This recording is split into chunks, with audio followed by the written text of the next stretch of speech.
Welcome back to World's News, where we present you the most important and funniest news from the past week. This week's topics are Will Smith, and I'm sure that you know what I mean, hoverbikes at baseball games, a new flooding in Australia, and last but not least, Rhino Babies and why they're better than normal babies. I hope that you'll enjoy this week's news, so let's jump right into the video. Will Smith. I'm sure you've seen it because this literally went viral. At the Oscars, Will Smith went up to the comedian Chris Rock and slapped him right in the face. And we know that Will Smith is a very peaceful person, so why did he do that? Will Smith's wife, Jada Pinkett Smith, suffers from a hair loss condition called alopecia, which is why she fully shaved her hair. Now you probably understand that this has to be very hard for the family, so when Chris Rock said, "Jada, I love you.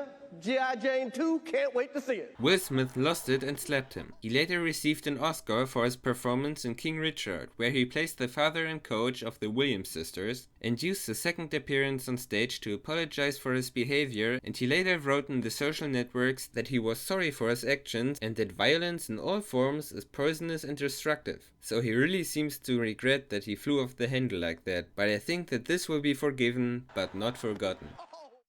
Hoverbikes at baseball games. I think that everybody at least once dreamed of a flying bike, right?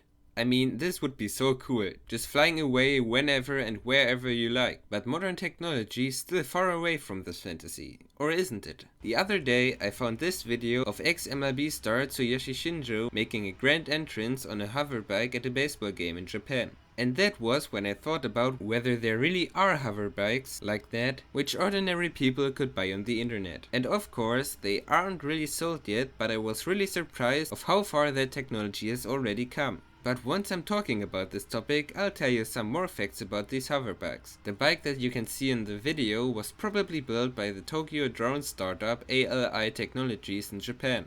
The company has several backers like Mitsubishi Electric and millionaire footballer Keisuke Honda. One of these things weighs about 300 kilograms or 660 pounds and goes up to 100 kilometers per hour or 62 miles per hour.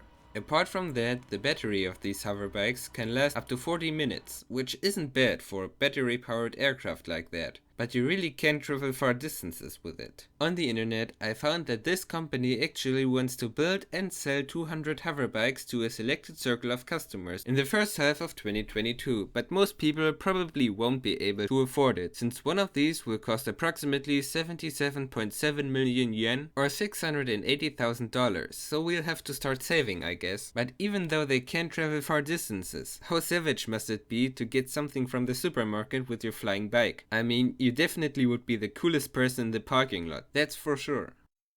Floodings in Australia, Part 2. So, as you see, it has happened again. A severe flooding struck the Australian east coast again.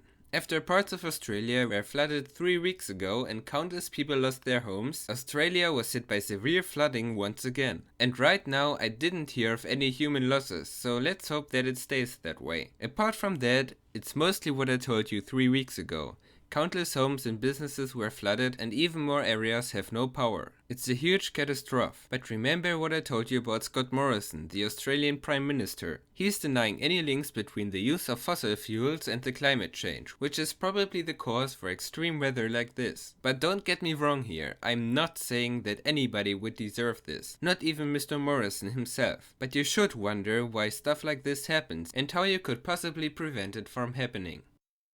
Rhino babies and why they're even better than normal babies. A new rhino baby was born, yay! But how exactly are they better than normal babies? So they're better in a way. I mean, they aren't really useful at all, but this is still very important for that specific kind of rhinos. So Sumatran rhinos and rhinos in general are pretty rare because of reasons. Rhino horns are said to have special powers. So in the 1960s, hunting rhinos became a high profit job or just a fun vacation for rich people. Then their horns would be taken home as a trophy or sold for high prices, and this is almost too ridiculous to be true. They were shipped into other countries, preferably Asia, where a powder of these horns were consumed to cure cancer, impotence or just hangovers. And you might have guessed that these effects were never scientifically proven and therefore are nonsense. But if you're rich and you took enough drugs to kill several rhinos, why don't sniff their horns as well to repair your broken manhood? Apart from that, they could have just sawed their horns off and let those poor creatures live, but where would be the thrill in that?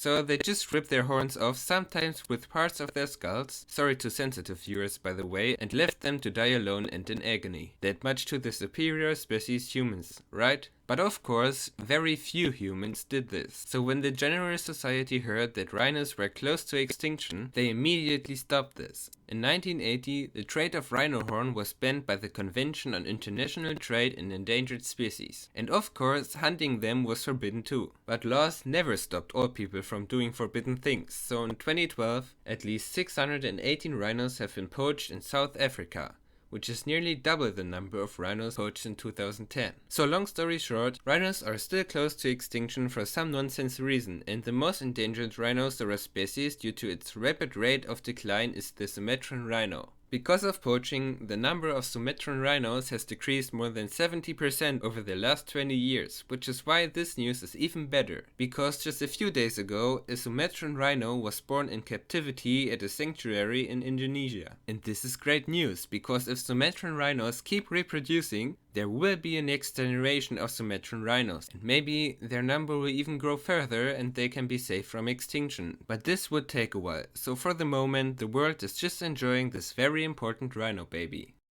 These were the most important and funniest news from the past week. If you've got any suggestions on news that we missed out on, feel free to let us know in the comments. And now to this week's bonus fact. Have you ever asked yourself whether stickers on fruits are edible? Well, I didn't, because it seemed clear to me that you have to remove them, since they're paper and glue, right? Well, no, fruit stickers are actually edible. They're made out of edible paper, and even the glue holding the stickers to the fruit is food grade. But unless you like the taste of edible paper and glue, I would recommend peeling them off anyways.